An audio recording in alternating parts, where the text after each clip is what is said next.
হে, কেমন আছো সবাই? আজ প্রায় ১ মাস পর ভিডিও আপলোড করছি। আর সকাল সকাল স্টেশনে বসে ট্রেনের অপেক্ষা করছি। আর এই ২ সুন্দরী বান্ধবীগুলোকে নিয়ে যাচ্ছি একটু ঘুরতে। কোথায় যাচ্ছি সেটা ক্রমশ প্রকাশ্য।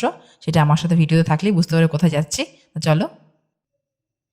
এই ২ সুন্দরী বান্ধবীকে নিয়ে প্রথমে এলাম শিমলার থেকে নৈহাটি। আর নৈহাটি থেকে ব্যান্ডেল লোকাল ধরে ব্যান্ডেল। হ্যাঁ, আজ এই ২ সুন্দরী মাইয়াকে নিয়ে যাব পশ্চিমবাংলার সবথেকে পুরনো চার্চ দেখাতে। তাই ট্রেন থেকে নেমে ২ সুন্দরী মাইয়াকে নিয়ে খুব খুশ মেজাজে আমরা আসছিলাম। ওভারব্রিজ ক্রস করতেই এই ভয়ঙ্কর লাইন দেখে পা থমকে গেল। ঠিক এই মুহূর্তে ব্যান্ডেল চার্চ যাওয়ার আশা ছেড়ে দিয়ে ঠিক বাড়ির পথে রওনা দেবো, সেই মুহূর্তেই ২ সুন্দরী মাইয়াগণ বলল, তোর চিন্তা করে কাজ নাই, তুই সাইডে দাঁড়াবি, লাইনে আমরা দুজন দাঁড়িয়ে দেবো।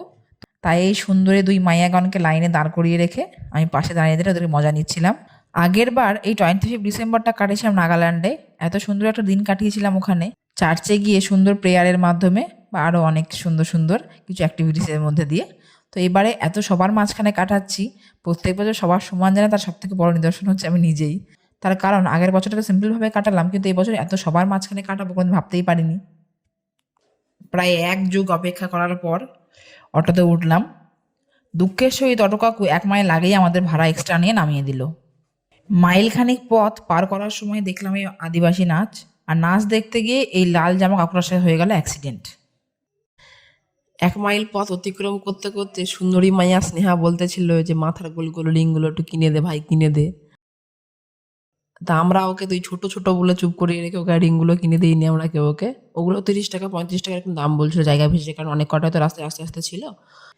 তারপর ভেবেছিলাম যে স্যান্টার টুপিগুলো কিনে ছবি তুলবো। তাই টুপিগুলো এতটাই বেশি দাম বলছিল, ওখানে গিয়ে জিজ্ঞাসা করার টুপিগুলো কেনা হয়নি। তো সেগুলোও কিছু কিনে দিইনি ওকে। তো আমরা কোনো কিছুই কিনিনি, জাস্ট চার্চে গিয়েছি, ৫ মিনিট চার্জ ঘুরে আমরা বাড়ি চলে এসেছি। এরপর নিজেকে একটু সামলে সুন্দরী মায়া দইখানকে নিয়ে চার্চের চূড়াটা দেখতে দেখতে ১ মাইল পথ প্রায় অতিক্রম করতে করতেই এসে দেখি চার্চের সামনে এত ভিড়। যত রাস্তা এগোতে থাকে মানুষের ভিড় ঠিক ততটাই বাড়তে থাকে। চার্চের সামনেটায় ভিড়ও ছিল, আর মনে মনে একটা বিরাট ভয় কাজ করছিল এই সুন্দরী ২ মায়া খান হারিয়ে না যায় আমার কাছ থেকে। তাহলে ওর বাবা মাকে গিয়ে কী কৈফিয়ত দেবো তা আমি জানি না।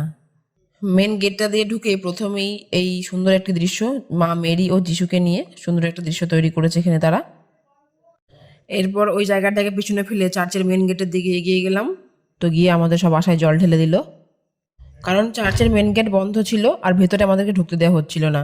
তারপর ঠিক চার্চের সামনে থেকে দুর্গাপুজোর প্যান্ডেলের মতো পুলিশের হুইসেলের ফু ফু শব্দ শুনতে শুনতে খুব উৎসাহ নিয়ে চার্চের মেন গেটের দিকে এগিয়ে গেলাম দুই সুন্দরী মাইয়াকে নিয়ে। চার্চের মেন গেট দিয়ে ঢোকার পরে একটু ফাঁকা স্পেস পাইনি যেখানে দুই সুন্দরী মাইয়াকে নিয়ে দুটো ছবি তুলবো। তাই চার্চে গিয়ে দুটো ছবিও তোলা হয়নি, স্ট্যাটাস দেবো হোয়াটসঅ্যাপে বা ফেসবুকে যে সুন্দরী মায়াগণের সঙ্গে আমি চার্চ দেখতে গেছিলাম। তো সেই সৌভাগ্যটা আমার হয়ে ওঠেনি ওখানে। তাই চার্চের মেন গেটটা দেখি আমরা ফিরে এলাম বাড়িতে।